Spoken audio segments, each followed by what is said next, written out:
Okay. మనం నిన్న క్లాస్లో ఏం చూసామంటే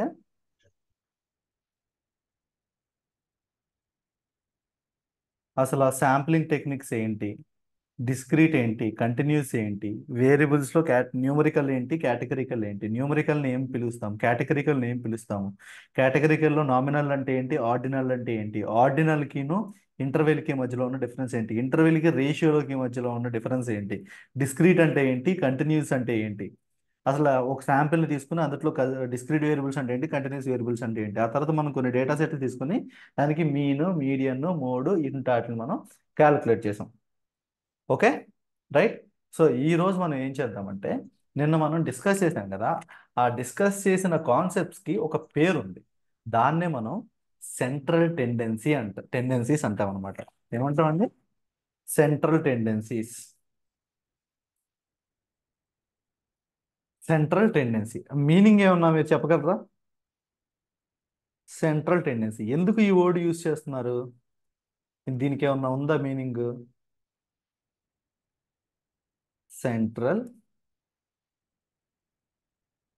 టెండెన్సీస్. సెంట్రల్ టెండెన్సీస్ అంటే ఏంటి అసలు?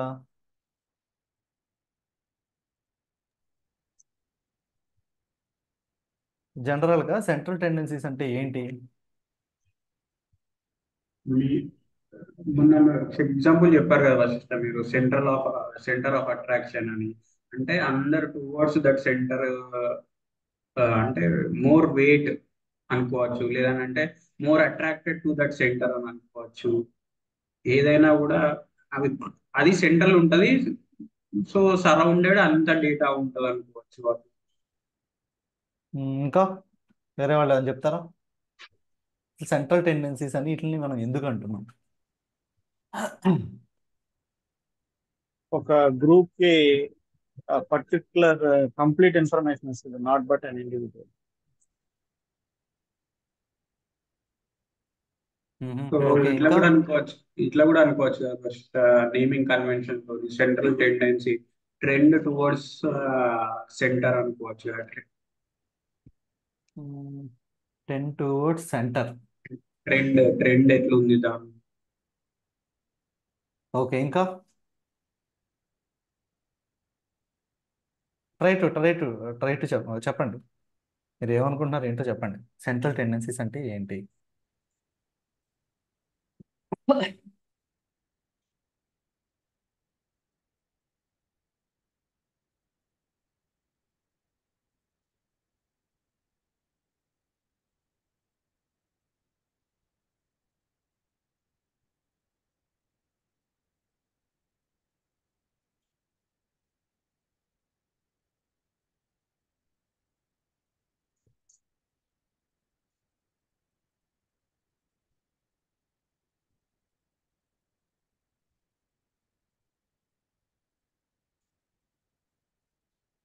ఓకే, ఇప్పుడు ఒక 100 మంది స్టూడెంట్స్ ఉన్నారు. 100 మంది స్టూడెంట్స్ గురించి మీరు చెప్పాలి అంటే ఎలా చెప్తారు? 100 మెంబర్స్, ఒక 100 మంది స్టూడెంట్స్ ఉన్నారు. ఈ 100 మంది స్టూడెంట్స్ని ఎలా, 100 మంది స్టూడెంట్స్ మార్కుల గురించి చెప్పాలి అంటే ఎలా చెప్తారు?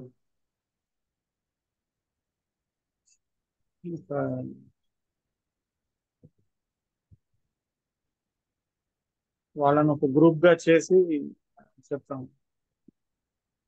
ఎలా చెప్తారు? 10 క్లాసులు ఉన్నాయి, 10 క్లాసుల గురించి మీరు చెప్పాలి. ఎలా చెప్తారు?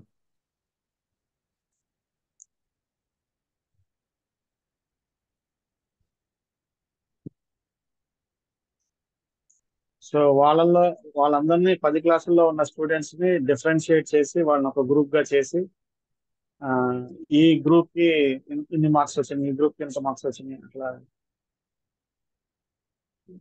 డిఫరెన్షియేట్ చేసి మ్మ్. చెప్పచ్చు కదా. ఆహా, అలా కాదు. నేను ఒక గ్రూప్ గురించి చెప్పాలి, మీరు ఒక క్లాస్ గురించి చెప్పాలి. ఇది ఏ సెక్షన్, ఇది బి సెక్షన్, ఇది సి సెక్షన్. ఎలా డిసైడ్ చేస్తారు A hmm. Section, B section, C section అని? మీకు తెలుసు కదా, మనం అన్నయ్య ఎన్ని దాటొచ్చాం కదా. ఆ, అవును. కొన్ని schools లో అయితే ఏ సెక్షన్ బి సెక్షన్ అంటే నెంబర్ ఆఫ్ మార్క్స్ ని బట్టి హై పర్సెంటేజ్ వస్తే వాళ్ళు అట్లా ఏ సెక్షన్ బి సెక్షన్ ఎట్లాగా అంటే ఎట్లా చూస్తారు ఒక లిమిట్ పెట్టుకుంటారు, అవునా? అవును, అవును, ఒక లిమిట్ పెట్టుకుని ఈ లిమిట్ పర్సంటేజ్లు యావరేజ్ పర్సంటేజ్ ఎంత ఉంటే అని చెప్పి ఒక లిమిట్ పెట్టుకుంటారు. అవును. ఓకే. సో అట్లాగే ఇక్కడ మనకి సెంట్రల్ టెండెన్సీస్ అంటే ఇంపార్టెంట్. సెంట్రల్ టెండెన్సీస్ జనరల్గా సెంట్రల్ టెండెన్సీస్ అనగానే అందరికీ గుర్తొచ్చేయి మూడు. ఒకటి మీన్, రెండు మీడియన్, మూడు మోడ్.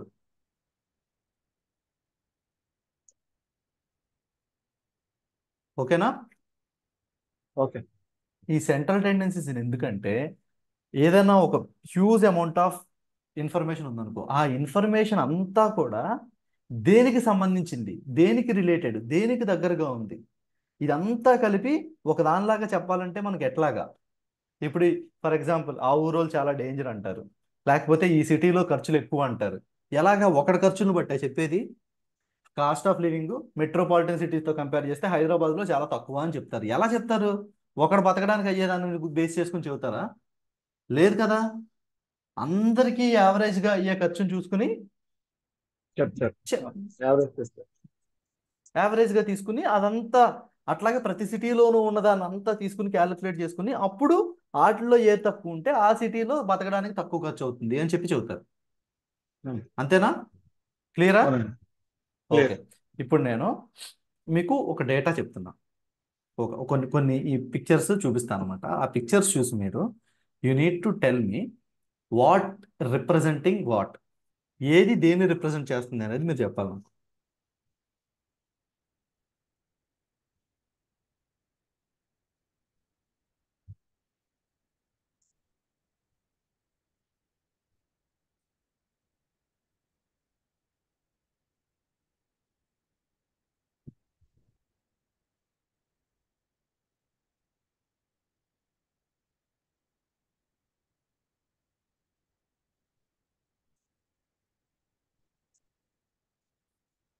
ఓకే. ఇదేంటిది? అండ్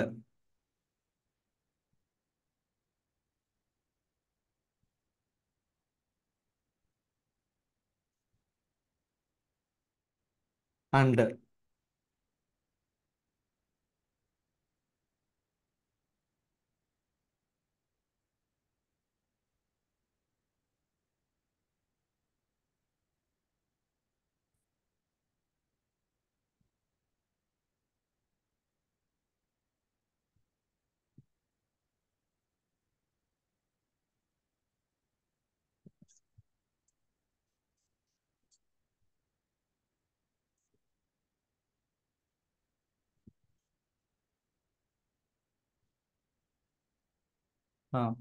ఈ మూడిట్లో ఏది మీను, ఏది మీడియన్, ఏది మోడో చెప్పండి.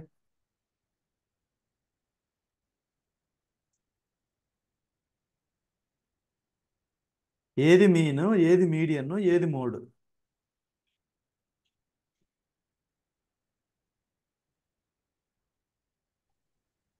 మీరు మీన్ సెకండ్ది. ఆ, మ్, మ్,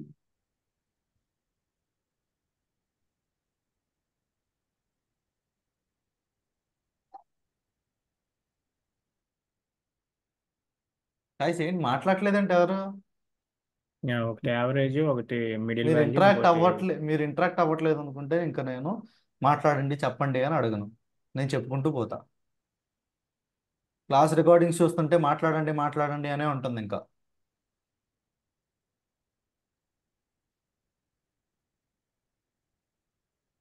what is mean, what is median, what is mode? Mean అంటే ఏంటిది? ఉన్న డేటా మొత్తాన్ని చూసుకుంటే ఆ ఆ డేటా అంతా యావరేజ్ పట్టుకుంటే మనకు వచ్చేది మీన్. అంటే ఫర్ ఎగ్జాంపుల్ మీరు ఒక పుస్తకాన్ని కానీ ఒక ప్లేట్ని కానీ మీ ఫింగర్ మీద నుంచోబెట్టి దాన్ని బ్యాలెన్స్ చేయాలంటే ఎక్కడ పట్టుకుంటారు? సెంటర్ పాయింట్ దగ్గర పట్టుకుంటారు. దాని మీనింగ్ ఏంటి? అక్కడి నుంచి అన్నిటికీ సేమ్ వెయిట్ డిస్ట్రిబ్యూట్ అవుతుంది కాబట్టి సేమ్ అట్లా ఉంటుంది. సో అది మీన్ అనమాట. ఇది మీన్. 50% డేటా డివైడ్ చేస్తుందని చెప్పాను. ఏది డివైడ్ చేసేది? మీడియన్. మీడియన్ అంటే తెలుగులో చెప్పాలి అంటే మధ్యగతం అంటారు. ఆ మధ్యగతం అంటే ఏంటిది? ఉన్న డేటాని ఆ మీడియన్ అనేది 50% డివైడ్ చేస్తుంది. అది మీడియన్. మోడ్ అంటే ఏంటిది? మోస్ట్ నంబర్ ఆఫ్ టైమ్స్ ఏదైతే వచ్చిందో మన దగ్గర ఉన్న డేటాలో అది మోడ్. ఇది మీడియన్. ఓకే. ఓకే. సో ఇప్పుడు నేను ఒక చిన్న ఎగ్జాంపుల్ క్వశ్చన్ అడుగుతాను అనమాట. ఇప్పుడు ఒక కంపెనీ ఉన్నాడు. ఒక కంపెనీ వాడు ఉన్నాడు. ఆ కంపెనీ వాడు ఏం చేద్దాం అనుకున్నాడంటే ఉన్న ఎంప్లాయీస్ అందరికీ ఎయిదర్ ఒక 2,000 పెంచుదామా అన్కండిషనల్గా, వాళ్ళ శాలరీ ఎంత ఉందో చూసుకోకుండా, లేదా అట్లా కాదు 10% బేస్డ్ ఆన్ దేర్ శాలరీస్ 10% పెంచుదామా అనే డౌట్ ఆడుకుంది. ఆడు మనకి ఏం ఇన్ఫర్మేషన్ ఇచ్చాడు అంటే, మనల్ని కన్సల్ట్ అయ్యాడు ఆ కంపెనీ వాడు. ఆడు మనకి ఏ ఇన్ఫర్మేషన్ ఇచ్చాడంటే వాళ్ళ మీన్ శాలరీ ఎంతో చెప్పాడు. మీన్ శాలరీ ఎంత అంటే 50,000. అండ్ ఇంకొకటి వాళ్ళ మీడియం శాలరీ చెప్పాడు.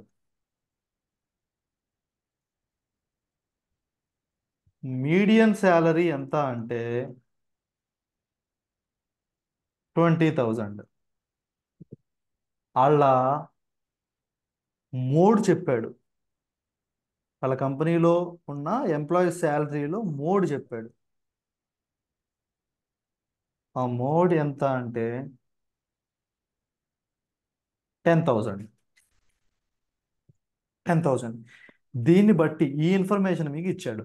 ఇప్పుడు వాడు ఏమడుగుతున్నాడంటే, నేను ఒక 2 ఆప్షన్లు ఇద్దాం అనుకున్నా. అన్కండిషనల్గా ప్రతి ఒక్కరికి 2,000 రూపీస్ పెంచేద్దాం అనుకుంటున్నా. ఓకే, ఇది బెటర్ ఆప్షనా? లేకపోతే 10% ప్రతి ఒక్కడి శాలరీ ఎంత ఉంటే దాని మీద 10% పెంచుతా, ఇది బెటర్ ఆప్షనా? ఈ సిచ్యువేషన్లో ఏంటి? Analyse this situation. What happens ఇందుట్లో? What happens?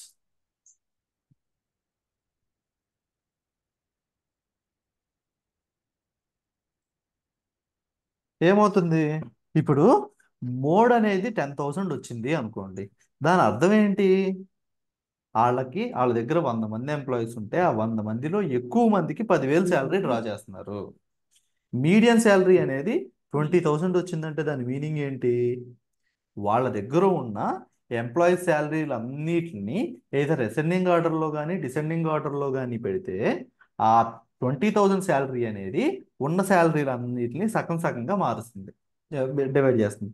మీన్ శాలరీ అంటే ఏంటి? అందరి శాలరీని సమ్ చేసి టోటల్ నెంబర్ ఆఫ్ ఎంప్లాయీస్తో డివైడ్ చేస్తే అంటే యావరేజ్ శాలరీ ఎంత అంటే 50,000. ఇవన్నిటిని మనం బ్రాడ్గా ఏమంటున్నాము? బ్రాడ్ ప్రోస్పెక్టివ్లో ఏమంటున్నాం? ఇవన్నిటిని మనము సెంట్రల్ టెండెన్సీ. Central tendencies. ఈ సెంట్రల్ టెండెన్సీస్ ఇచ్చాడు వాడు. మనల్ని ఏమడుగుతున్నాడు? ఒకవేళ శాలరీని ఇలా పెంచితే ఏమవుద్ది, ఇలా పెంచితే ఏమవుద్ది అని అడుగుతున్నాడు. ఓకే, దీనికంటే ముందు నేను ఒక క్వశ్చన్ అడుగుతాను. ఇప్పుడు మనం ప్రీవియస్గా మీను మీడియన్ మోడ్ క్యాలిక్యులేట్ చేసాం కదా. ఈ మీను మీడియన్ మోడ్లో మన డేటాలో ఉండేవి, మస్ట్ అండ్ షుడ్ ఉండేవి ఏవి, మన డేటాలో ఉండనివి ఏవి?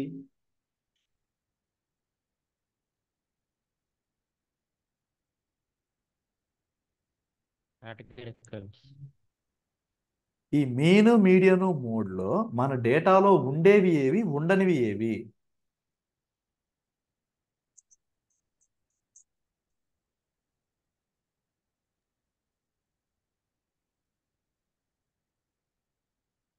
చెప్పండి.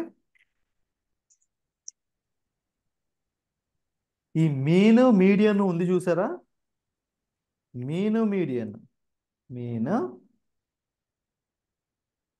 మీడియన్, ఇవి need not be in the data set.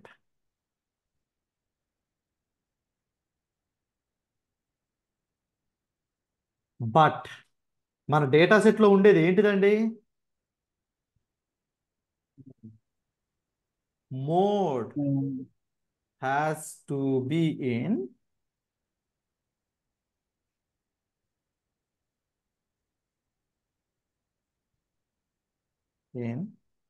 It. And ఇంకొకటి, మోడ్ని మనము దేనికి యూజ్ చేస్తాము ఫ్రీక్వెంట్గా అంటే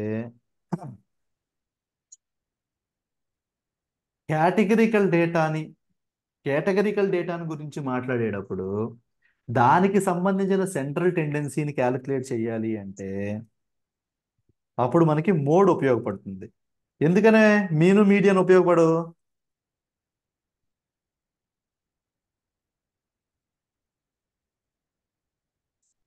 మోడ్ లో నెంబర్ ఆఫ్ ఇన్స్టెన్సెస్ రిపీట్ అవుతా ఉంటాయి కదా, దానివల్ల అంటారు. కేటగిరికల్ డేటా నేను మళ్ళీ మీకు చెప్పాల్సి వస్తుంది.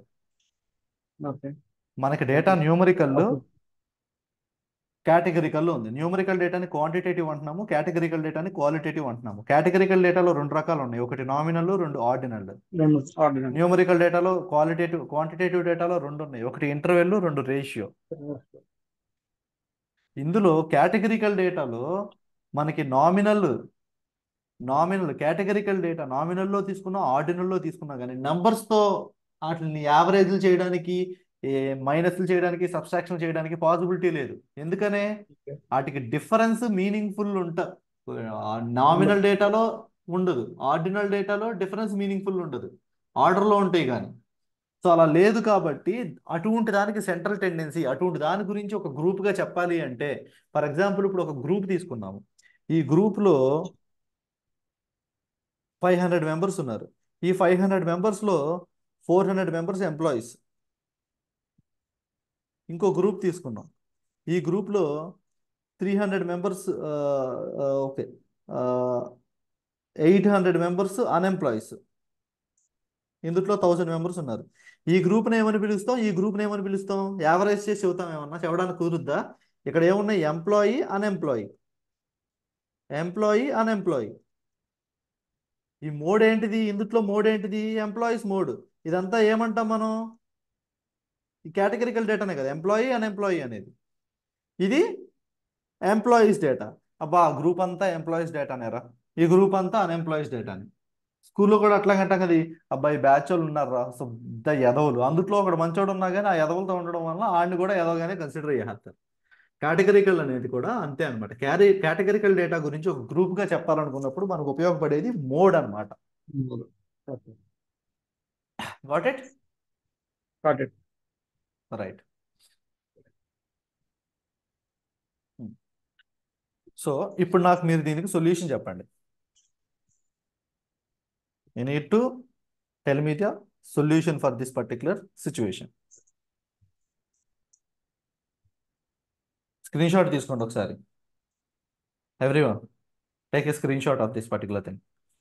మీన్ శాలరీ ఇచ్చాను, మీడియం శాలరీ ఇచ్చాను, మోడ్ శాలరీ ఇచ్చాను. 2000 స్ట్రైట్ అవే పెంచేస్తే ఏమవుద్ది, 10% ఆఫ్ దేర్ శాలరీస్ స్ట్రైట్ అవే పనిచేస్తే ఏమవుద్ది అనేది మీరు నాకు చెప్పాలి. Is it clear?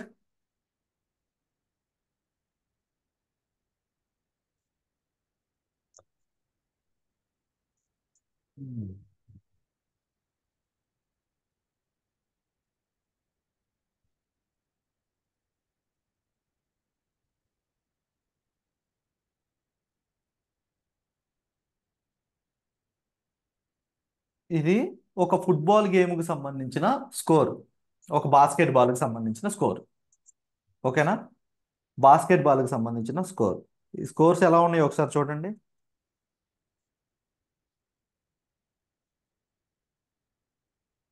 ఇది 3 ప్లేయర్స్కి సంబంధించిన ఇన్ఫర్మేషన్ అనమాట. ఇన్ఫర్మేషన్ ఎలా ఉంది? ఒక క్రూషియల్ గేమ్ ఉంది. ఆ క్రూషియల్ గేమ్లోకి ఒక ప్లేయర్ని తీసుకోవాలి. ఆ కోచ్కి ఆ కోచ్కి ఫుల్ డైలమా ఉంది, ఈ ముగ్గురులో నుంచి ఎవరిని మనం తీసుకోవాలి అని చెప్పి. ఆ క్వశ్చన్ మనల్ని అడిగారు. ఇప్పుడు మీరు వీళ్ళ డేటాను చూసి ఎవరిని సజెస్ట్ చేస్తారు, ఎందుకు సజెస్ట్ చేస్తారు, ఎటువంటి సిచ్యువేషన్లో ఎవరిని సజెస్ట్ చేస్తారు అనేది మీరు చెప్పాలి. వాళ్ళ పోనీ మీను మీడియన్ మోడ్ బట్టి మీరు చెబుదాం అనుకుంటారేమో. మీను మీడియన్ మోడ్ అందరికీ కూడా 10, ముగ్గురు ప్లేయర్లకి కూడా.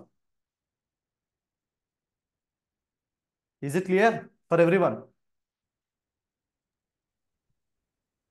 Hello, okay. ఈ మీను మీడియన్ మోడ్ అనేవి అందరికీ కూడా కామన్.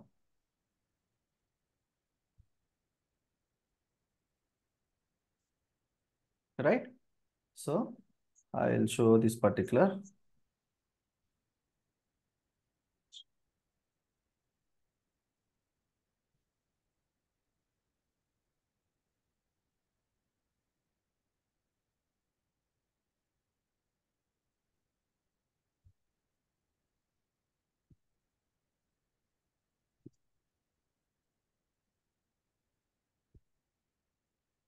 Okay, right. ఇక్కడ ఇంకొక షీట్ అరేంజ్ చేస్తున్నాను. సో మీరు ఏం చేస్తారంటే పెన్ను పేపర్ రెడీగా పెట్టుకొని ఎవరికైనా డౌట్ ఉంది అనుకుంటే దాన్ని చెక్ చేసుకోండి. నేను వేరే స్క్రీన్ మీద పెట్టి డేటాను పాపులేట్ చేసి తర్వాత నేను మీ దగ్గరికి వస్తాను.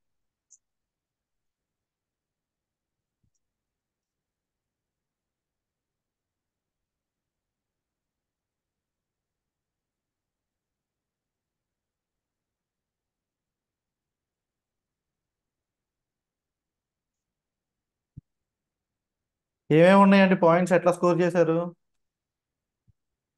Serial number. Okay, so first 7 points score చేసింది ఒకసారి వచ్చింది. సీరియల్ ఇంకా నేను నెంబరు. అలా కూడా ప్లేయర్ 1 ఫస్ట్ వాడు ప్లేయర్ 1, సెకండ్ వాడు player 2, player 3. First player 7 points ఎన్నిసార్లు స్కోర్ చేశాడు? ఒకసారి స్కోర్ చేశాడు. 8 పాయింట్స్ ఒకసారి స్కోర్ చేశాడు. 9 పాయింట్స్ 2 సార్లు స్కోర్ చేశాడు. 10 పాయింట్స్ 2 సార్లు స్కోర్ 2 చేశాడు. సార్లు 11 2 11 పాయింట్స్ 2 సార్లు 12 12 పాయింట్స్ 13. 13 ప్లేయర్ 2కి వచ్చేటప్పటికి 7 points 1 time, 9 points 2 time, 10 points 4 times, 4 points 11.2 times 11 points 2 times, 2 times 13 point 1 ఒకసారి. టైం. ప్లేయర్ 3 వచ్చేటప్పటికి 3 పాయింట్స్ 2 సార్లు, 6 పాయింట్ ఒకసారి, 7 పాయింట్ ఒకసారి, 10 పాయింట్స్ 7 ఒకసారి. 7 2 సార్లు అండి. Okay, 7.2 times, 10 points 3 times 3 times, 11 1 time, 13 1 time, 30 30 points 1 time, 1 time. ఇది మన ప్లేయర్లకు సంబంధించిన ఇన్ఫర్మేషన్. వాడు ఏం చెప్తున్నాడు ఆల్రెడీ? మీను మీడియను 3 అందరికీ కూడా ఒకటే వాల్యూ. వీటిని బేస్ చేసుకుని నువ్వు ఒక ప్లేయర్ని సెలెక్ట్ చేయలేవు. అప్పుడు ఏం చేయగలుగుతావు అనే కాన్సెప్ట్ ఈ పర్టికులర్ ఇటువంటి టైంలో ఇటువంటి సిచ్యువేషన్లో మనం డెసిషన్ తీసుకోవాలి అంటే మనకి యూటిలైజ్ అయ్యే కాన్సెప్ట్ నేను మీకు చెప్తాను చూడండి. ఏంటి అంటే ఇప్పుడు మనకి క్వార్టైల్స్ అనే ఇన్ఫర్మేషన్ వస్తుంది. ఏంటిది? క్వార్టైల్స్. క్వార్టైల్ అంటే ఏంటండి? జనరల్గా క్వార్టర్ అంటాం కదా మనం. క్వార్టర్ అంటే ఏంటి? మందు షాపులో క్వార్టర్ కాదండి. 1/4 క్వార్టర్ అంటే ఏంటి? Nothing but 1/4. 1/4 మనకి ఇయర్లో జనరల్గా ఎన్ని క్వార్టర్స్ ఉంటాయి? 4 quarters ఒక క్వార్టర్ ఎంత? 3 months. 3 మంత్స్. సో ఇక్కడ కూడా సేమ్ అదే కాన్సెప్ట్ అన్నమాట. ఫస్ట్ అసలు నేను మీకు క్వార్టైల్స్ అంటే ఏంటో చెప్తాను చూడండి.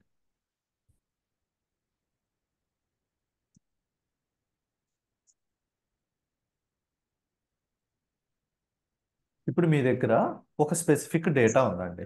ఆ స్పెసిఫిక్ డేటానే ఇది.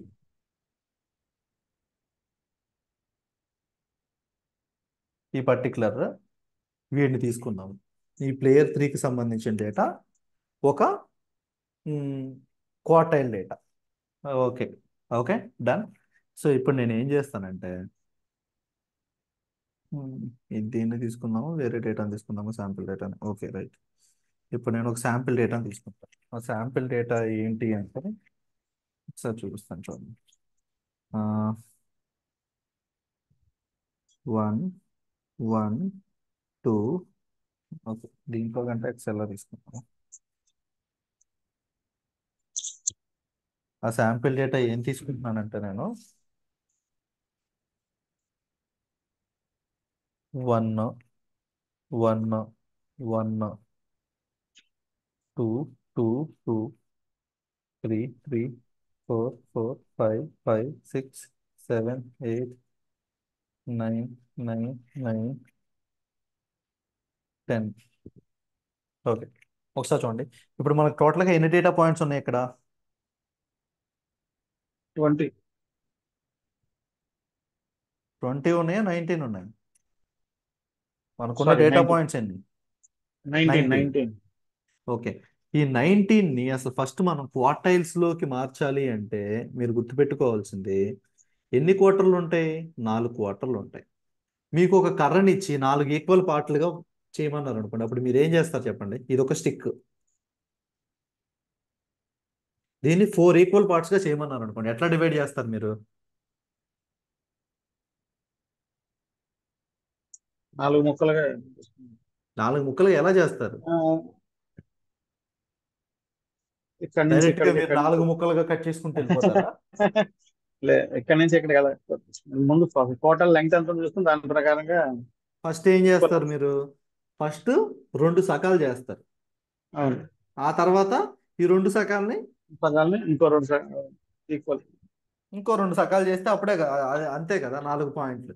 ఇప్పుడు మీకు ఒక అవును, దారం ఇచ్చి దాన్ని 4 ఈక్వల్ పార్ట్లుగా తెంపమంటే ఎట్లా తెంపుతారు? దాన్ని ఫస్ట్ సకంగా మొదలు పెడతారు, ఆ సగం. తర్వాత దాన్ని కట్ చేసేసి మళ్ళీ మిగిలిన 2 ముక్కల్ని 2 సకాలుగా మొదలు పెడతారు. సేమ్ ఇక్కడ అవును. కూడా అంతే. అదే అట్లాగే క్వార్టైల్స్ ఇన్ఫర్మేషన్ వస్తుంది. ఇక్కడ ఏంటి క్వార్టైల్స్ ఇన్ఫర్మేషన్ అంటే మీకు డేటా అనేది 4 సగభాగాలు చేయాలి మనం. ఫస్ట్ సగభాగం ఎక్కడ చేస్తాము? మీడియన్ అనేది ఫస్ట్ సగభాగం చేస్తుంది. ఆ తర్వాత ఓకే. ఈ ముక్క ఉంటుంది. ఈ ముక్కకి మీడియన్ కనుక్కుంటే సరిపోతుందిగా, మళ్ళీ 2 ముక్కలు అవుతాయిగా. ఎస్. ఓకే, ఇప్పుడు చూడండి, మనం ఇది ఏదైనా ఒక దానికి మీడియన్ కనుక్కోవాలంటే మనం ఏం చెయ్యాలి? ఫస్ట్ స్టెప్ ఏంటిది?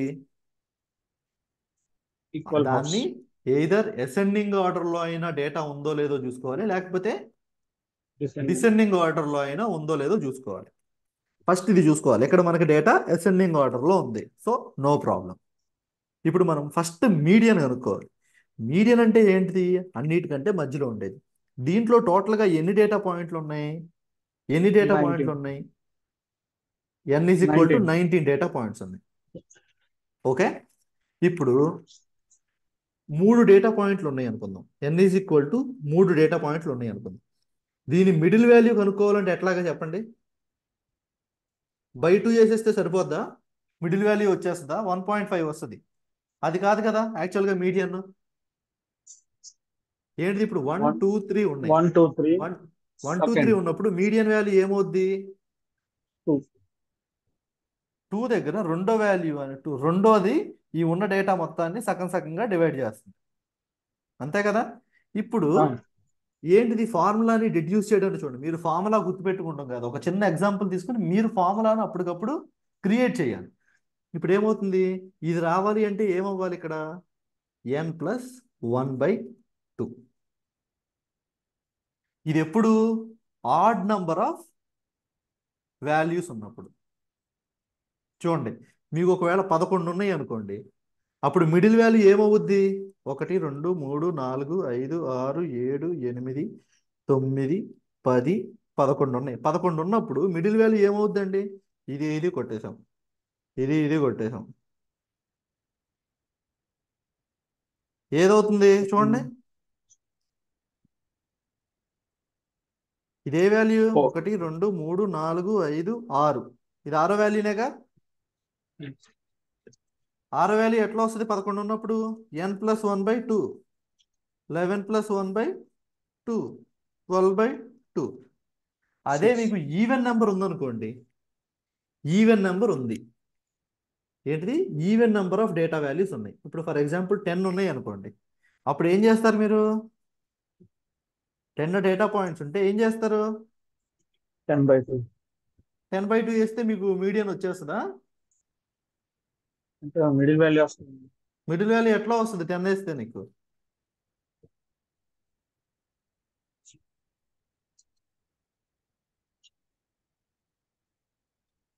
ఇది కొట్టేసాం, ఇది కొట్టేసాం, ఇది కొట్టేసాం, ఇది కొట్టేసాం, మధ్యలో ఎన్ని వాల్యూలు మిగిలినాయి? 5 6 అప్పుడు ఏం చెప్పాను నేను మీకు? 5 6 యావరేజ్ తీయాలి. 5 6 యావరేజ్ తీయాలి మీడియన్ వాల్యూ రావాలంటే, అదే కదా మనం చేయాల్సింది.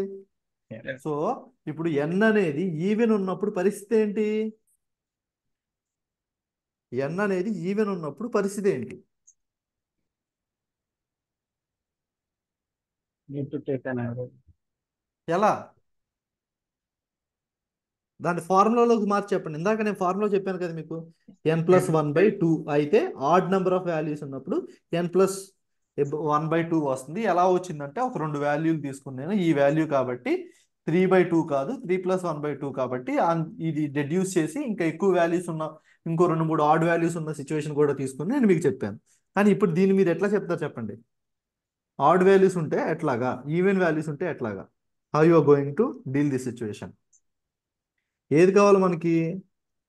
ఇది ఏ వాల్యూ? 5 అనేది ఏంటిది? n/2నేగా, n/2 కదా. తర్వాత r అనేది ఏంటిది?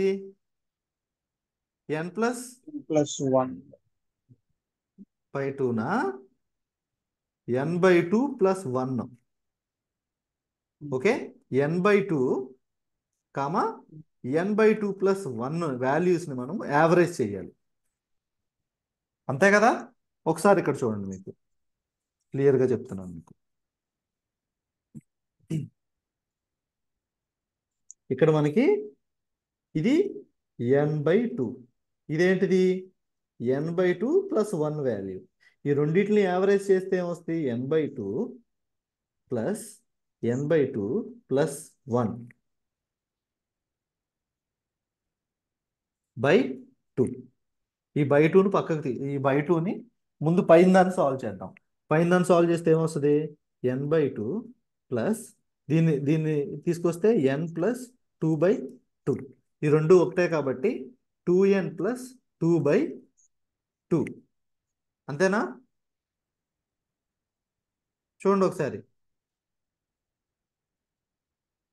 2n+2, 2n+2/2. ఇప్పుడు 2ని కామన్ తీస్తే ఏమొస్తుంది? n+1/2 వస్తుంది. 2 2 క్యాన్సిల్, n+1/2. ఇప్పుడు చూడండి, n+1/2 అంటే ఎంత? ఇది 10 వాల్యూలు ఉన్నాయి కదా, 10 + 1/2, నథింగ్ బట్ 11/2. ఈ 11/2 అంటే ఎంత?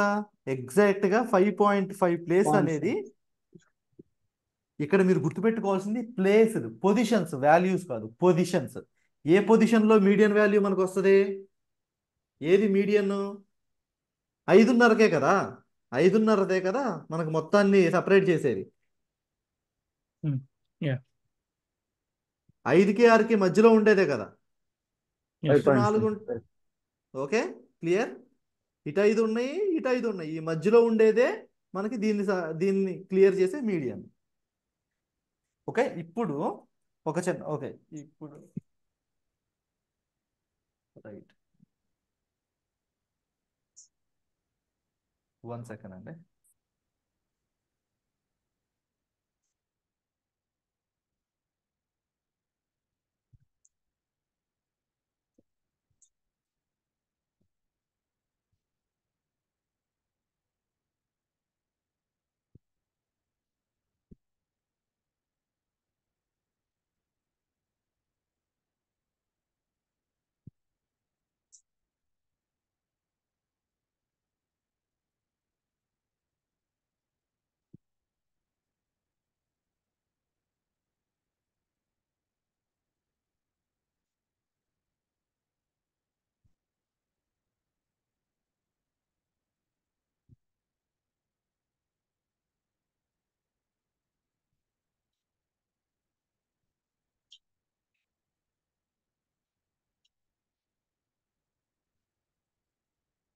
రైట్. ఇప్పుడు ఇదే డేటాను మనము తీసుకుని ఏం చేద్దామంటే మీకు విజువల్గా ఇది ఎట్లా ఉంటుంది అనేది ఒకసారి చూపిస్తాను నేను మీకు. రైట్. ఇప్పుడు ఒక స్కేల్ని క్రియేట్ చేద్దాం. ఆ స్కేల్ ఏంటి అంటే మనకి 10 వరకు రావాలి మనకి. Where is this particular creator shapes. Okay, ఒక నెంబర్ లైన్ ఉంది మన దగ్గర. ఆ నెంబర్ లైన్ నేను ఏం చేస్తానంటే నిలువుగా గీస్తున్నాను నేను ఆ నెంబర్ లైన్.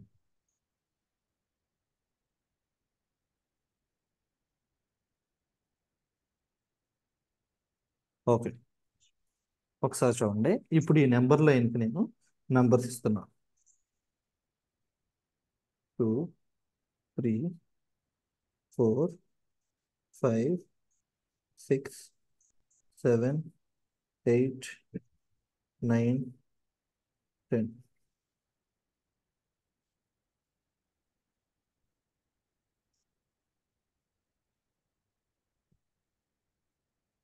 టెన్, 9, 8, 7, 6, 5, 4, 3, 2, 1. మన డేటా ఒకసారి ఎవరన్నా స్క్రీన్ షాట్ తీసి పెట్టుకుని గుర్తుపెట్టుకోండి అండి. మనం ఇక్కడ ఇచ్చిన డేటా ఎవరైనా తీసుకున్నారా? ఒకసారి గుర్తుపెట్టుకోండి. Anyone are ready by taking screenshot? Yeah. Okay, right. So ఇప్పుడు మనం ఇక్కడికి వద్దాం. మన దగ్గర డేటా మీరు మన డేటా పాయింట్లు చెప్పండి. ఇది నెంబర్ లైన్. మన డేటా పాయింట్లు చెప్పండి మీరు ఫస్ట్.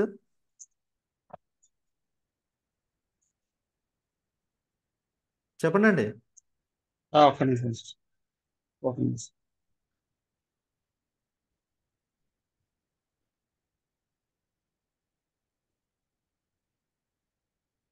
1, 1, 1 1. 1 3 వన్స్ అండి.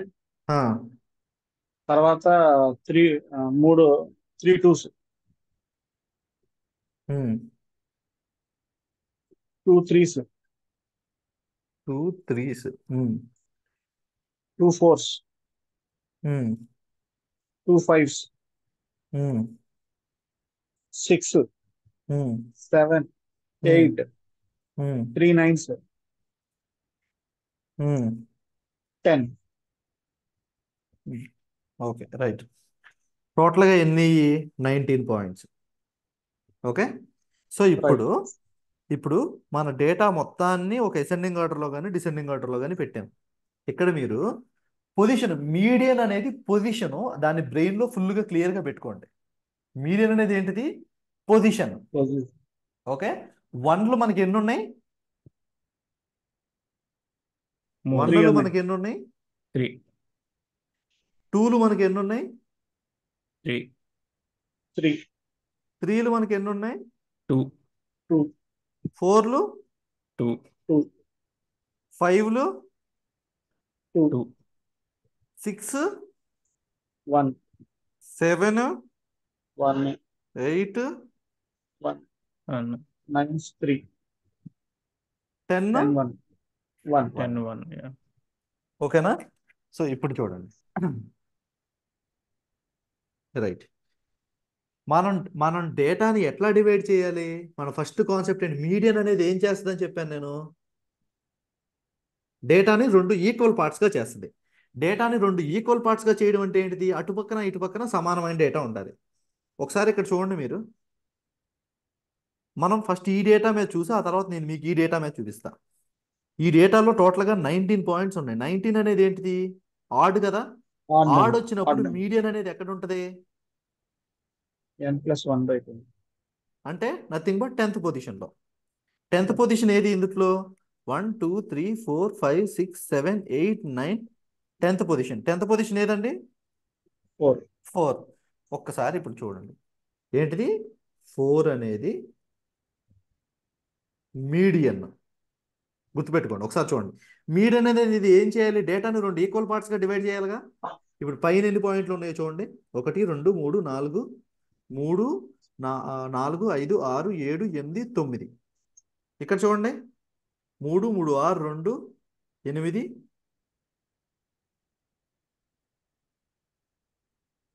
అంతేగా, ఒకసారి చూడండి. 9. క్లియరా? సరిపోయిందా?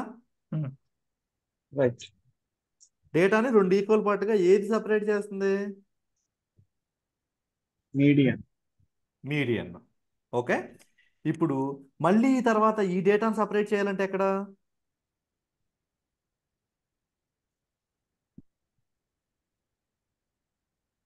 ఇప్పుడు మళ్ళీ దీన్ని రెండు హాఫ్ పార్ట్లుగా చేయాలిగా. అప్పుడు ఎక్కడ? 1 2 3 4 5 6 7 8 9 10. దీన్ని తీసుకుంటే అప్పుడు 1 2 3 4 5 6 2.5 వస్తుంది. 2.5 అంటే ఆల్రెడీ 4కి 2.5 వేసుకుంటే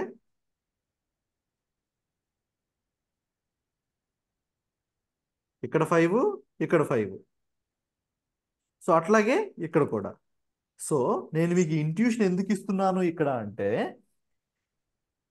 మీడియన్ అనేది ఒక ఇమాజినరీ వాల్యూ మనకున్న డేటా పాయింట్స్ని ఈక్వల్ పార్ట్స్లో పెట్టేది. ఇప్పుడు నేను సింపుల్గా ఒక గ్రాఫ్ జనరేట్ చేస్తాను. ఆ గ్రాఫ్ జనరేట్ చేస్తే మీకు ఫుల్ క్లారిటీ వస్తుంది. Where is insert recommended chart, how it charts, where is box plot? Okay, right. కనిపిస్తుందా అండి డయాగ్రామ్? Yeah. సో నేను ఏం చేస్తున్నానంటే axis titles, data labels. Okay, right. ఒక్కసారి చూడండి.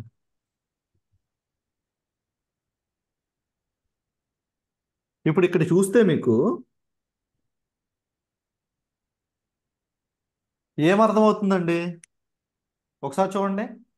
ఇది ఇక్కడి నుంచి ఇక్కడ వరకు ఉన్నది ఒక పార్ట్, ఇక్కడి నుంచి ఇక్కడ వరకు ఉన్నది ఒక పార్ట్, ఇక్కడి నుంచి ఇక్కడ వరకు ఉన్నది ఒక పార్ట్, ఇక్కడి నుంచి ఇక్కడ వరకు ఉన్నది ఒక పార్ట్. ఏమర్థమవుతుంది? ఎందుకు ఇదంతా కనిపిస్తుంది మీకు?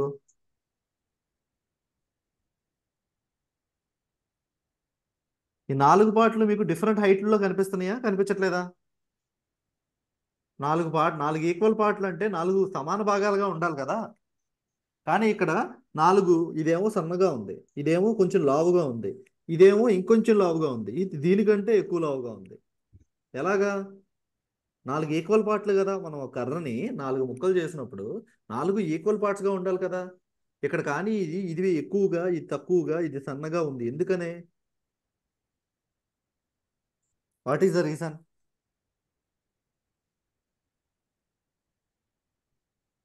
చెప్పండి.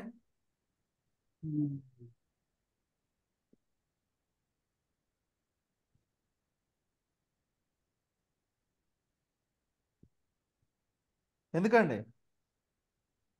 ఆలోచించండి.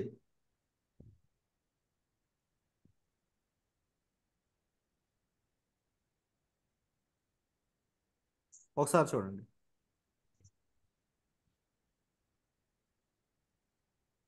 ఎక్కడి నుంచి ఎక్కడి వరకు మీడియన్ అని చెప్పాను? మీడియన్ ఏది?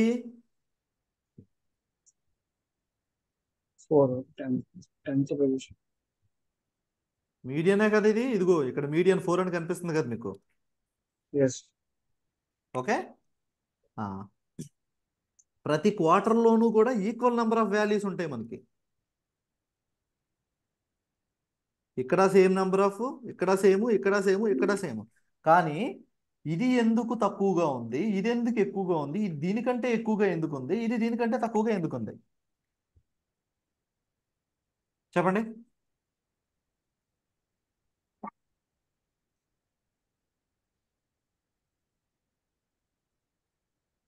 Come on, try to understand.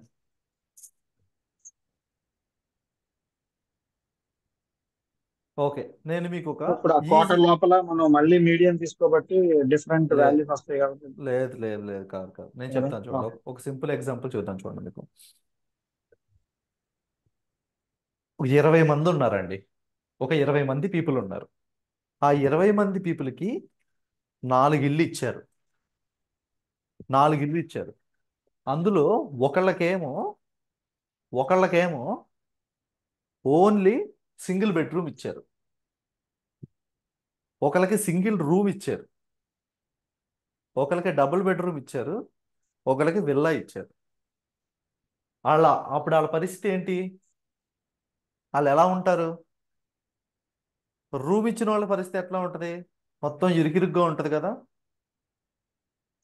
Single అవును. బెడ్రూమ్ ఇచ్చిన వాళ్ళు వాళ్ళకంటే కొంచెం బెటర్, కానీ టూ మచ్ కంఫర్టబిలిటీ ఏం కాదు.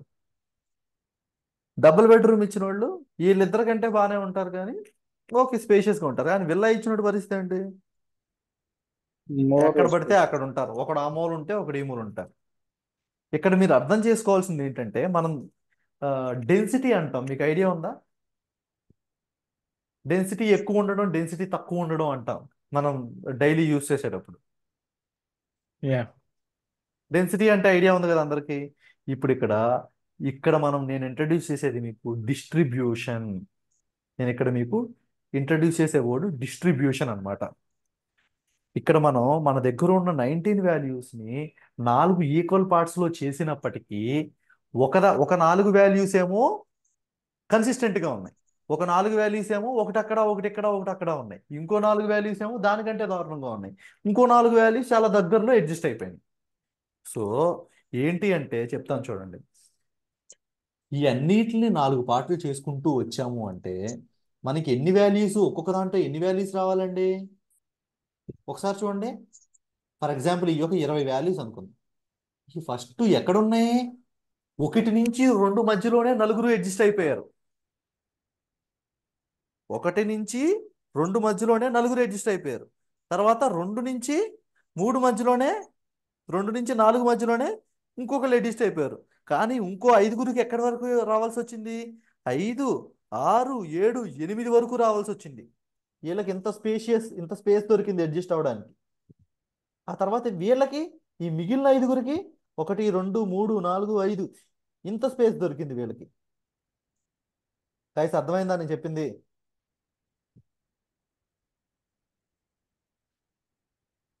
అంటే 1 నుంచి వాల్యూస్ రిపీట్ అయితే డెన్సిటీ తగ్గుద్ది అంటారు అంతే కదా. వాల్యూస్ రిపీట్ అవ్వడం అనే దాన్ని మనం కన్సిస్టెన్సీ అనొచ్చు. ఎలాగంటే నేను మీకు ఒక ఎగ్జాంపుల్ చూద్దాం చూడండి. ఒక ప్లేయర్ ఉన్నాడండి, ఒక క్రికెట్ ప్లేయర్ ఉన్నాడు. మనకు అందరికీ బాగా రిలేటెడ్గా క్రికెట్ కాబట్టి ఒక క్రికెట్ ప్లేయర్ ఉన్నాడు. ఒకడు ఎప్పుడూ కూడా కన్సిస్టెంట్గా 20 రన్సే కొడుతున్నాడు. 10 మ్యాచ్లు ఆడాడు, 9 మ్యాచ్లు 20 రన్స్ కొట్టాడు. ఆడి గ్రాఫ్ ఓకే. చూపించాలంటే మనం ఎట్లా చూపిస్తాం? ఆడి రన్స్ అన్ని 20 దగ్గరే ఉంటాయి కదా. అవును.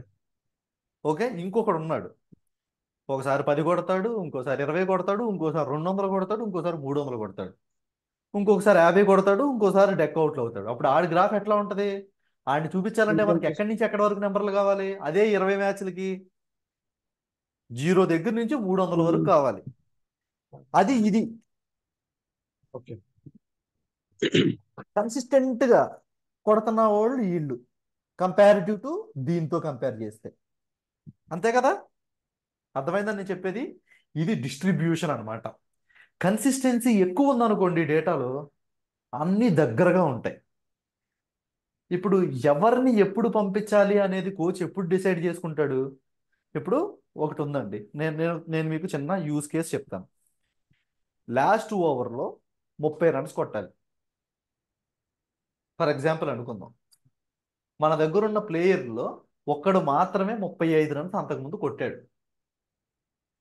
కోహ్లీ ఉన్నాడు, రోహిత్ శర్మ ఉన్నాడు, రింకు సింగ్ ఉన్నాడు. రింకు సింగ్ గాడు ఒక్కడే 35 రన్స్ కొట్టాడు అంతకుముందు అనుకుందాం. కోహ్లీ ఎక్సలెంట్ ఫామ్లో ఉన్నాడు, రోహిత్ శర్మ ఎక్సలెంట్ ఫామ్లో ఉన్నాడు.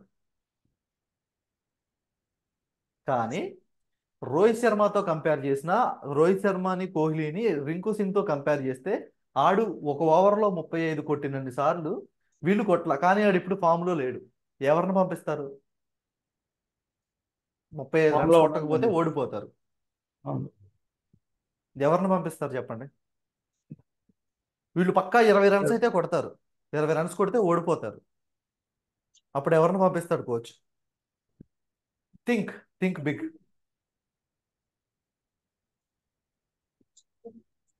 మ్మ్. రింకు 35 రన్స్ సింగ్ కొట్టిన వాడిని పంపిస్తారు. ఎందుకంటే నెంబర్ ఆఫ్ టైమ్స్ ఇప్పుడు ఫార్ములా అయిపోయిన నెంబర్ ఆఫ్ టైమ్స్ ఆడాడు కదా 35 రన్స్. దాన్ని పాసిబుల్ చేసింది ఆడు ఒక్కడే. వీళ్ళు వెళ్ళి 34 రన్స్ కొట్టినా మనం ఓడిపోయినట్టే.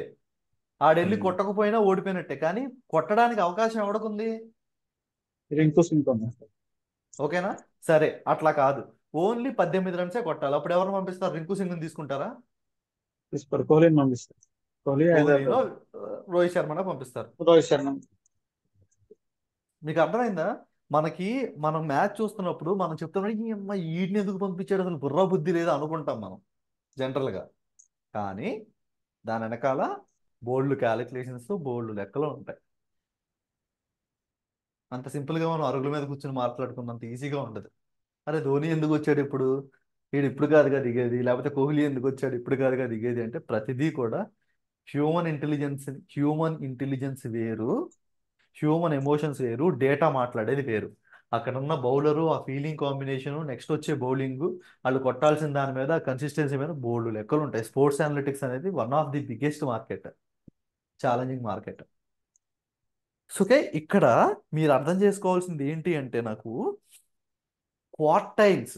క్వార్టైల్స్ అంటే మన డేటాని 4 పార్ట్లుగా డివైడ్ చేసేవి. ఆ 4 పార్ట్లుగా ఎట్లా డివైడ్ చేస్తాము అంటే ఒక మీడియన్ని డివైడ్ చేసి మళ్ళీ ఆ తర్వాత ఆ మీడియన్తో 2 పార్ట్లు అవుతాయి కదా, ఆ 2 పార్ట్లలో నుంచి మనం 2 మీడియన్స్ని ఐడెంటిఫై చేస్తే 4 పార్ట్స్ అవుతాయి.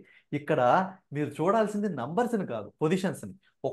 ప్రతి పార్ట్లోనూ కూడా ఈక్వల్ నెంబర్ ఆఫ్ డేటా పాయింట్సే ఉంటాయి, కానీ ఆ equal number of data points ఎలా ఉన్నాయి, వాటి డిస్ట్రిబ్యూషన్ ఎలా ఉంది. డిస్ట్రిబ్యూషన్ ఎక్కువగా ఉంది అంటే ఏంటంటే దాని మీనింగ్ చెప్పండి. అరే అసలు ఇది కన్సిస్టెంట్ ప్లేయర్ కాదు అనాలనుకో, ఆడు స్కోర్ ఎట్లా ఉండాలి? ఆడి స్కోర్ ఎలా కన్సిస్టెంట్ ఉండాలి? కాకపోతే ఒకసారి ఒక ఆడి రోజు డేటా 1 ఒక match. ఇప్పుడు ఆడి డేటాని మనము బాక్స్ ప్లాట్ గీస్తే మనకు తెలిసిపోద్దిగా ఆడు అవును. ఎన్నెన్ని సార్లు ఏఐ కొట్టాడు అని. ఆడు బాక్స్ ప్లాట్ పెద్ద బారుగా ఒక తాడి చెట్టు లాగా వచ్చింది అనుకోండి, ఆడు కన్సిస్టెంట్ ప్లేయర్ అవుతాడా? అవడు.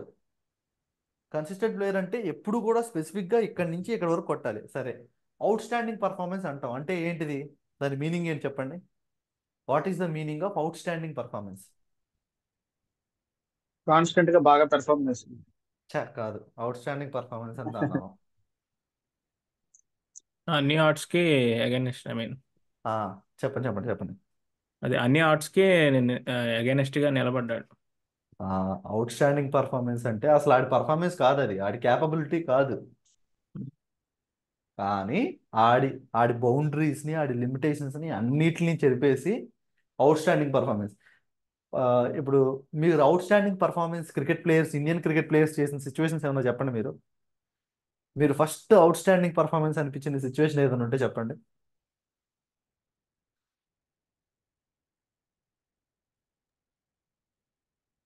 క్రికెట్ చూడరా ఎవరు? నేను చూడను సరిగ్గా, అంత చూడను. వన్ డేలో ట్రిపుల్ సెంచరీ అనేది అవుట్ స్టాండింగ్ పర్ఫార్మెన్సా కాదా? వన్ డేనా? డబుల్ సెంచరీ, వన్ డేలో డబుల్ సెంచరీ అనేది యా, ఫస్ట్ ఫస్ట్ అవును, కొట్టినప్పుడు అది అవుట్ స్టాండింగ్ పర్ఫార్మెన్సా కాదా? ఎస్. 170, 175 వెరీ రేర్గా, చాలా తక్కువ మందికి 190 అట్లాగా. అవుట్ స్టాండింగ్ ఫీట్ అనేది అదే కదా.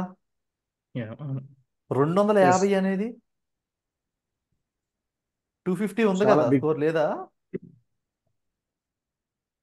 వన్ డేలో 250 స్కోర్ లేదా అండి?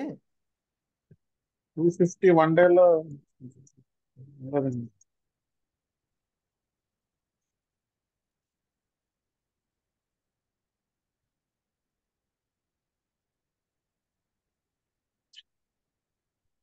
264 రన్స్ ఉందండి. రోహిత్ శర్మ 2014లో శ్రీలంక మీద కొట్టాడు 264 రన్స్. అది అవుట్ స్టాండింగ్ పర్ఫార్మెన్స్ అవుద్దా అవదా? అవుద్ది. అట్లా అని చెప్పి ఆడు రోజు ప్రతి మ్యాచ్లో 264 కొడతా కూర్చుంటాడా? అక్కడ 20 మ్యాచ్లకు రిటైర్ అయిపోయి కూర్చుంటాడు. ఓకే, అట్లాగా ఆ లిమిటేషన్ అనేది అవుట్ స్టాండింగ్ పర్ఫార్మెన్స్ అనమాట. అట్లాగే మన డేటాలో కూడా అవుట్లేయర్స్ అంటాం వాటిని. అవుట్లేయర్స్ అంటే ఏంటిది? అది జరుగుద్ది కానీ ఎప్పుడూ జరిగేది కాదు, అది జరుగుద్ది అని అనుకోకూడదు. అంటే ఏంటి? ఫర్ ఎగ్జాంపుల్, ఎక్కడో ఒకటి రోడ్డు మీద ఒక హోటల్ పెట్టుకున్నాడు. ఒక రోజున ఏమైందంటే ఆడికి భయంకరమైన కస్టమర్లు వచ్చేసారు. ఎందుకు వచ్చేసారు అంటే ఆ రోడ్లో అంతకు ముందు ఆ రోడ్డు అటుపక్కన ఉన్న హోటల్ ఎవరో పెట్టలేదు. ఆడికి వచ్చేసింది ఉన్న పిండితో సహా మొత్తం అంతా మొత్తం అన్ని వేసాడు, అన్నీ అయిపోయింది ఆ ఒక్క రోజు. సో అలా ఉంది. అట్లా అని చెప్పి వాడు మిగిలిన రోజులు కూడా అంత ప్రిపేర్ చేసుకుని పెట్టుకుని కూర్చున్నాడు అనుకోండి, ఏమవుద్ది? మిగిలిపోద్ది. మిగిలిపోద్ది. ఆ రోజున ఏమైంది, వాడికి సేల్స్ అవుట్ స్టాండింగ్ గా ఉంటాయి. మీరు అబ్జర్వ్ చేయొచ్చు. మీరు ఈ పర్టికులర్ ఫినామినాని మీరు జస్ట్ రోడ్ సైడ్ బండోడి దగ్గర పెట్టొచ్చు. వాడికి ఒక రోజు అయిపోతే తొందరగా వెళ్ళిపోతాడు, కానీ ఈ రోజు అయిపోయింది కదా అని రేపొద్దు ఇంకో పెద్ద లారీ వేసుకుని రాడు. ఆడికి ఎందుకంటే ఆడికి రోజు ఎలా బిజినెస్ జరుగుతుందో ఆ రోజు ఎలా జరిగిందో అనే దానికి ఆడు ఎంక్వైరీ చేసుకుంటాడు. ఆడు ఎందుకని రావట్లేదు అని ఎవరో ఒకరిని కస్టమర్ అడుగుతాడు. అబ్బా అసలు ఇంకా ఆ సైడ్ ఎక్కడ టిఫిన్ సెంటర్లు లేవండి, అందుకే ఇక్కడికి వచ్చాం, అందుకే ఇక్కడ వరకు ఎత్తుకుంటూ వచ్చారు కాబట్టి ఆడు అర్థం చేసుకున్నాడు. ఓకే, ఈ రోజు వరకు నాకు అయిపోయింది, రేపొద్దున అక్కడ పెడితే వాళ్ళు రారు అని చెప్పి వాళ్ళ దగ్గర తెలుసుకుంటాడు. వాళ్ళు రేపు ఎల్లుండి కూడా తీరన్నారు అనుకో, వీడు కొంచెం ఎక్కువ ప్రిపేర్ చేసుకుంటాడు. లేదు అంటే వీడు రోజు ఎంత చేసుకుంటాడో అంతే చేసుకుని వస్తాడు. అది ప్రికాషన్, బిజినెస్ లో ఫాలో అయ్యే ప్రికాషన్. ఒక రోజు సేల్ ఎక్కువ అయిపోయింది కదా అని చెప్పి అదే సేల్ ని గోడౌన్లో మెయింటైన్ చేస్తే అవ్వదు. అట్లా కరోనా వ్యాక్సిన్లు కొనుక్కుని సంకరాకపోయిన వాళ్ళు బోల్డ్ మంది ఉన్నారు కరోనా టైంలో. అయిపోతుంది అయిపోతుంది అయిపోతుంది, మళ్ళీ థర్డ్ వేవ్ వచ్చేస్తుంది, మళ్ళీ ఫోర్త్ వేవ్ వచ్చేస్తుంది అని చెప్పి మళ్ళీ కొనుక్కుని స్టాకులు పెట్టుకున్న వాళ్ళు బోల్డ్ మంది దివాలా తీసిన బ్యాచ్లు ఉన్నారు. సో ఇక్కడ ఏంటి అంటే డేటా డిస్ట్రిబ్యూషన్ అనేది మీకు క్లారిటీ రావాలి. డేటా డిస్ట్రిబ్యూషన్ కి కన్సిస్టెన్సీ అన్న, డిస్పర్షన్ అన్న. డిస్పర్షన్ అంటే ఏంటండి? డిస్పర్షన్ తక్కువ ఉంటే కన్సిస్టెన్సీ ఉన్నట్ట, కన్సిస్టెన్సీ లేనట్ట? నాకు చెప్పండి. డిస్పర్షన్ అంటే తెలుసు కదా మీకు. డిస్పర్స్ అంటారంటే ఏంటి? ఎక్కడోళ్ళు అక్కడ సర్దుకుని వెళ్ళిపోండి, వెళ్ళిపోండానే కదా. వెళ్ళిపోండి. డిస్పర్షన్ అంటే ఏంటిది? ఎక్కడోళ్ళు అక్కడ ఉండండి, ఎక్కడోళ్ళు అక్కడికి వెళ్ళిపోండి అని. ఎక్కడోళ్ళు అక్కడ. డిస్పర్షన్ అనేది తక్కువ ఉంది అంటే ఆ డేటాలో కన్సిస్టెన్సీ ఎక్కువ ఉందనా తక్కువ ఉందనా? ఎక్కువ ఉందా? కన్సిస్టెన్సీ ఎక్కువ. డిస్పర్షన్ అనేది ఎక్కువ ఉంటే డేటాలో కన్సిస్టెన్సీ తక్కువ ఉందా తక్కువ ఎక్కువ ఉందా? తక్కువ ఉంది. అర్థం చేసుకోండి, లాజికల్ గా థింక్ చేయాలి మీరు. డిస్పర్షన్ అనేది ఎక్కువ ఉంది అంటే ఆ డేటా అంతా వెడవెడంగా ఉంది అని. డేటా అంతా వెడవెడంగా ఉంది అంటే స్కోర్ అంతా వెడవెడంగా ఉంది. స్కోర్ అంతా వెడవెడంగా ఉంది అంటే ఆడి కన్సిస్టెన్సీ తక్కువ. డిస్పర్షన్ తక్కువ ఉంది అంటే డేటా పాయింట్లన్నీ చాలా దగ్గరగా ఉన్నాయి. డేటా పాయింట్లన్నీ చాలా దగ్గరగా ఉన్నాయి అంటే ఆడు స్కోర్ ఎప్పుడూ కూడా మనం ఒక 20 నుంచి 30 మధ్యలోనో, 50 నుంచి 60 మధ్యలోనో, 40 నుంచి 70 మధ్యలోనే కొట్టాడు. సో కన్సిస్టెన్సీ ఎక్కువ. ఓకే, ఇది డిస్పర్షన్కి కన్సిస్టెన్సీకి. ఇప్పుడు నేను డేటా డిస్ట్రిబ్యూషన్ ఎక్కువ ఉంది అనుకోండి, కన్సిస్టెన్సీ తక్కువ ఉన్నట్ట ఎక్కువ ఉన్నట్ట? డేటా డిస్ట్రిబ్యూషన్ ఎక్కువ ఉంటే డేటా డిస్ట్రిబ్యూషన్ హ్యూజ్ ఉంది, దాని మీనింగ్ ఏంటి? కన్సిస్టెన్సీ ఎక్కువ ఉన్నట్ట తక్కువ ఉన్నట్ట? తక్కువ ఉంది. డేటా డిస్ట్రిబ్యూషన్ ఎక్కువ ఉంది అంటే ఉన్న వాల్యూస్ చాలా పెద్ద స్పేస్ లో ఉన్నాయి అని. 2 దగ్గర నుంచి 20 మధ్యలో 4 వాల్యూస్ ఉంటాము, 2 దగ్గర నుంచి 4 మధ్యలో 20 వాల్యూస్ ఉంటాము. ఏది డిస్ట్రిబ్యూషను? 2 నుంచి 4 అనేది ఒక డిస్ట్రిబ్యూషన్, 2 నుంచి 20 అనేది ఒక డిస్ట్రిబ్యూషన్. ఈ రెండిట్లో ఎందుట్లో డిస్ట్రిబ్యూషన్ ఎక్కువ ఉంది? 2 నుంచి 20 ఉన్న దాంట్లో. ఈ డిస్ట్రిబ్యూషన్ ఎక్కువ ఉందంటే ఏంటి దాని మీనింగ్? కన్సిస్టెన్సీ తక్కువ ఉన్నట్టే కదా. తక్కువ ఉంది. తక్కువ ఉంది. క్లియరా? దీన్ని మీరు ఇప్పుడు అర్థం చేసుకోకపోతే మీరు చదివితే చాలా కన్ఫ్యూజన్గా ఉంటుంది. చదివినా చాలా వీడియోలు చూసినా కొన్ని రోజులు పట్టుద్ది మీకు అర్థం కావడానికి. ఇది అర్థం చేసుకుని మీరు ఏదన్నా చదివితే 5 నిమిషాలు 10 నిమిషాలు అర్థమైపోద్ది. ఇప్పుడు అర్థం, డిస్పర్షను, కన్సిస్టెన్సీ, డిస్ట్రిబ్యూషన్. క్లియరా అండి అందరికీ? ఫార్ములా సంగతి వదిలేసేయండి, మీ కాన్సెప్ట్ అర్థం చేసుకోండి మీరు. డిస్ట్రిబ్యూషన్ మొత్తం అందరికీ డిస్ట్రిబ్యూట్ చేయండి. ఈ డిస్ట్రిబ్యూషన్ అంటే డిస్ట్రిబ్యూషన్కి, కన్సిస్టెన్సీకి, డిస్పర్షన్కి క్లారిటీ వచ్చిందా అందరికీ? సార్ రిపీట్ చేస్తారా? కొద్దిగా కన్ఫ్యూజన్ ఉంది. ఓకే, డిస్పర్షన్ అంటే డిస్పర్షన్ అంటే రూమ్లో, నేను ఇందాక చెప్పాను కదా, ఒక చిన్న రూమ్లో 10 మందిని పెట్టామండి. వాళ్ళు ఎట్లా ఉండాలి? ఇరుకిరుగ్గా ఉండాలి. అక్కడ డిస్పర్షన్ తక్కువ ఉన్నట్టు. డిస్పర్షన్ తక్కువ ఉంటే కన్సిస్టెన్సీ కూడా తక్కువ ఉంది. తక్కువ ఉంటుందా? ఎక్కువ ఉంటుంది. డిస్పర్షన్ తక్కువ ఉంటే ఎక్కువ కన్సిస్టెన్సీ ఎక్కువ ఉంటుంది కదా. ఎక్కువ ఉంటుంది. ఇప్పుడు ఎగ్జామ్లో ఎప్పుడు ఒకటికి 80 నుంచి 90 మార్కులు వస్తున్నాయి. ఆడు కన్సిస్టెంట్ గా పర్ఫామ్ చేస్తున్నట్ట, లేకపోతే ఒకసారి 1 మార్కు, ఒకసారి 10 మార్కులు, ఒకసారి 99 మార్కులు వస్తే ఆడు కన్సిస్టెంట్ గా పర్ఫామ్ చేస్తున్నట్ట? కన్సిస్టెన్సీ గురించి మాట్లాడదాం మనం. కన్సిస్టెన్సీ గురించి చెప్పండి. ఇది అర్థమైందండి మీకు? ఈశ్వర్, మీరేగా అడిగింది? నేను దుర్గా దుర్గా కర్ణకర్. ఒకడికి ఎప్పుడు 80 to 90 మార్క్స్, లేకపోతే 30 to 40 మార్క్స్ వస్తున్నాయండి. ఇంకొకడు యా ఉన్నాడు, ఆడికి ఒకటి దగ్గర నుంచి 99 వరకు అన్ని మార్కులు వస్తూ ఉంటాయి ఆడికి. వీళ్ళిద్దరిలో కన్సిస్టెంట్ ఎవడు? 80 to 90 వచ్చేవాడు లేకపోతే 30 to 40 వచ్చేవాడు. వీళ్ళే కదా కన్సిస్టెన్సీ. వీళ్ళని కన్సిస్టెన్సీ అని కన్సిస్టెంట్ మనం ఎందుకు అంటున్నాం అసలు? ఎప్పుడు అవే కన్సిస్టెంట్ గా అదే గ్రాఫ్ లో వస్తుంది కాబట్టి అదే రేంజ్ లో, అదే లిమిట్ లో రేంజ్ లో వస్తున్నాయి వస్తుంది కాబట్టి. రేంజ్ లో వాళ్ళు వస్తుంది 20 ఎగ్జామ్స్ రాసినా కానీ ఆ 20 ఎగ్జామ్స్ మార్కులు ఆ స్పెసిఫిక్ తక్కువ. ఈ 10 నుంచి 30లోనో, 20 నుంచి 40లోనో, 30 నుంచి 50లోనో ఈ మధ్యలోనే ఉంటున్నాయి కాబట్టి. అంటే ఏంటి, ఆడి మార్కులన్నీ అక్కడే పెడితే అన్ని ఇరుకిరుగ్గానే ఉంటాయి కదా. అక్కడ అవును డిస్పర్షన్ ఎట్లా ఉన్నట్టు? డిస్పర్షన్ తక్కువ ఉన్నట్టు. తక్కువ ఉన్నట్టు ఓకేనా? డిస్పర్షన్ తక్కువ ఓకే ఉండటం అంటే ఏంటి? కన్సిస్టెన్సీ ఎక్కువ ఉన్నట్టు. ఇంకొకడు ఉన్నాడు, ఆడికి 1 మార్కు వస్తుంది, 90 మార్కులు వస్తాయి. ఆడి మార్కులు చూపించాలంటే గ్రాఫ్ని ఎట్లా తయారు చేయాలి? ఒకటి దగ్గర నుంచి 100 వరకు తయారు చేయాలి. 100 వరకు తయారు చేసి ఏ మార్కులు ఎన్నిసార్లు వచ్చినాయో ఒక చొక్క పెట్టుకుంటూ వెళ్ళాలి. అప్పుడేమవుద్ది? అవి పెద్దగా ఉంటాయి, డిస్పర్షన్ చాలా ఎక్కువ. డిస్పర్షన్ చాలా ఎక్కువ అంటే కన్సిస్టెన్సీ తక్కువ. కన్సి తక్కువ క్లియరా? ఎస్ బోత్ ఆర్ ఇండిపెండెంట్ అంతే అర్థమైంది both opposite are inversely proportional. Proposal right inversely proportional. Proportional అంటే ఒకటి పెరిగితే ఇంకోటి పెరగడం. రైట్ ఇన్వర్స్లీ ప్రపోర్షనల్ అంటే ఒకటి పెరిగితే ఇంకోటి తగ్గడం. ఓకేనా? గాట్ ఇట్ శ్రీకాంత్, సాయి, మా సిస్టర్ ఒక డౌట్ ఉంది. చెప్పండి. ఇక్కడ మనకి ఇప్పుడు గ్రాఫ్ లా సెకండ్ పార్ట్ అనేది ఇది డిస్పర్షన్ తక్కువ ఉంది కదా. ఏది? ఒకసారి చెప్పండి. మీరు మీరు సెకండ్ పార్ట్ పార్ట్లు కన్ఫ్యూజ్ అనుకోవద్దు, నేను 2 to వేస్తాను 4. ఆగండి ఒకసారి. ఇది 1వ పార్ట్, ఇది 2, ఇది 3, ఇది 4. సెకండ్ పార్ట్ లో డిస్పర్షన్ తక్కువ ఉంది కదా, డిస్ట్రిబ్యూషన్ తక్కువ ఉంది. సో ఓకే, ఈ 4 కన్సిస్టెన్సీ పార్ట్లలో డిస్పర్షన్ దేనికి తక్కువగా ఉంది చెప్పండి? సో 1 కి తక్కువ, 1 to ఆ 2 1కి అన్నిటికంటే డిస్పర్షన్ తక్కువ. తక్కువ ఉంది. సో 2 దాని కి తర్వాత 2, 2. సో దాని 3 తర్వాత కి 4. ఎక్కువ డిస్ట్రిబ్యూట్ అయిపోయింది కదా, ఎక్కువ డిస్ట్రిబ్యూట్. అవును, ఎక్కువ డిస్ట్రిబ్యూషన్ ఉంది.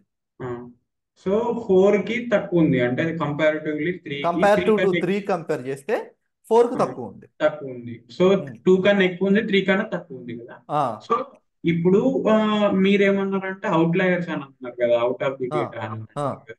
సో ఇప్పుడు ఈ 2 and 3 లా ఏది బెస్ట్ మరి? అవుట్లేయర్ అనేదాన్ని ఇక్కడ నేను మీకు డేటా పాయింట్ చూపించాలి. అవుట్లేయర్ అంటే ఎట్లా వస్తుందో చెప్పనా?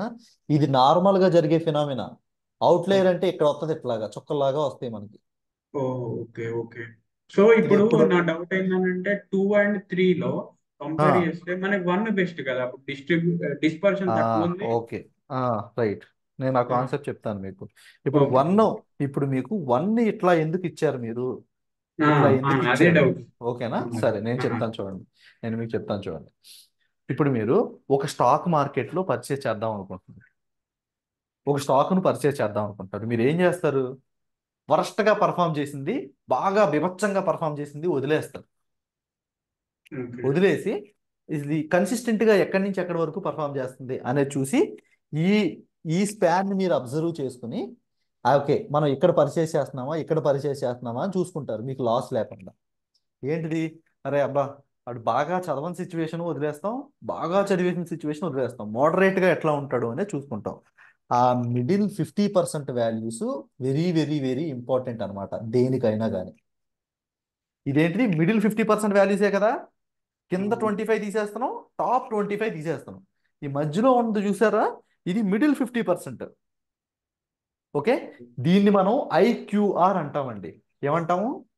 IQR, inter quartile range. మీరు ఒకసారి షేర్ మార్కెట్లు చూసినా, స్టాక్లు చూసినా జనరల్గా అందరూ క్యాండిల్స్ అని పిలుస్తారండి.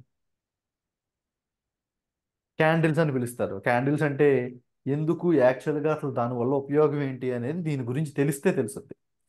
ఇది లోయెస్ట్ 25% ఆఫ్ ది పర్ఫార్మెన్స్, ఇది హయ్యెస్ట్ పర్ఫార్మెన్స్. ఎప్పుడు కూడా మనం కొనేటప్పుడు ఇంతవరకు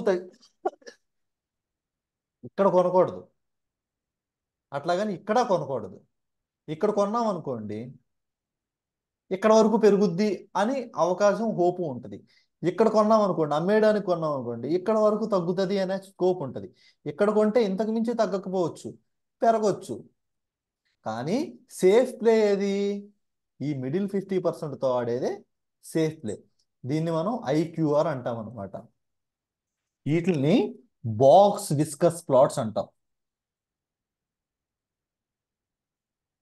సింపుల్గా బాక్స్ ప్లాట్స్ అని కూడా అంటాం.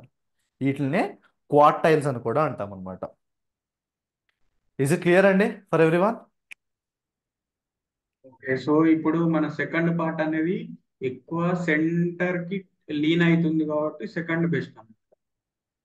నేను సెకండ్ బెస్ట్ అని అంతే, సెకండ్ బెస్ట్. దాని మీదకి ఇంకా లీన్ అయిపోతుంది. సో వర్స్ అప్పుడు ఛాన్సెస్ ఇది కిందిది ఛాన్సెస్ తక్కువ ఉన్నాయి. సో అది అవుట్ ఆఫ్ రేంజ్ వెళ్ళిపోయింది కాబట్టి సో లీన్ అయ్యేదాన్ని ప్రిఫర్ చేయొచ్చు. అది అంటే అది మనం ఉన్న సిచ్యువేషన్ బట్టి. ఇప్పుడు ఫర్ ఎగ్జాంపుల్ మీరు అమ్మే స్టాక్లు కొన్నారనుకోండి,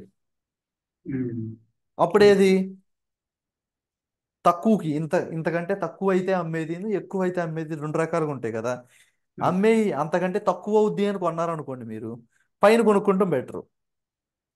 మూడో దాని దగ్గర ఇక్కడ పెరుగుద్ది అనుకున్నారు అనుకోండి, ఇక్కడ ఇక్కడ కొనుక్కుంటాం బెటర్. పెరిగినప్పుడు అమ్మొచ్చు అనుకుంటే ఇక్కడ, తగ్గినప్పుడు అమ్మొచ్చు అనుకుంటే ఇక్కడ. అర్థమైందండి మీకు? నేను మీకు స్టాక్ ఎక్స్చేంజ్ క్లాసులు చెప్పట్లేదు, మీకు అర్థం కావడం కోసం చెబుతున్నా. దయచేసి ఎవరు వాటి జోలికి వెళ్ళకండి, అది పెద్ద మహాసముద్రం. ఓకే, మనం పెరిగినప్పుడు అమ్మొచ్చు అనుకుంటే, తగ్గినప్పుడు అమ్మొచ్చు అనుకుంటే, తగ్గుద్ది అనుకుంటే ఇక్కడ కొనాలి, పెరుగుద్ది అనుకుంటే ఇక్కడ కొనాలి. ఓకే, క్లియర్ అండి? ఒక్కొక్కసారి మనం ఏం చేయలేము, అవుట్ ఆఫ్ ది ఉంటుంది, అందుకే దాన్ని మనం అన్సర్టనిటీ అంటాం. Clear for everyone? ఓకే, ఒకసారి మీరు బాక్స్ ప్లాట్స్ అని చెప్పి ఖాన్ అకాడమీలో సెర్చ్ చేయండి, వస్తుంది. ఒకసారి దాన్ని మళ్ళీ రిఫర్ చేయండి. మళ్ళీ మనం రేపు పొద్దున్న డేటాతో మళ్ళీ మనం డిస్కస్ చేద్దాం.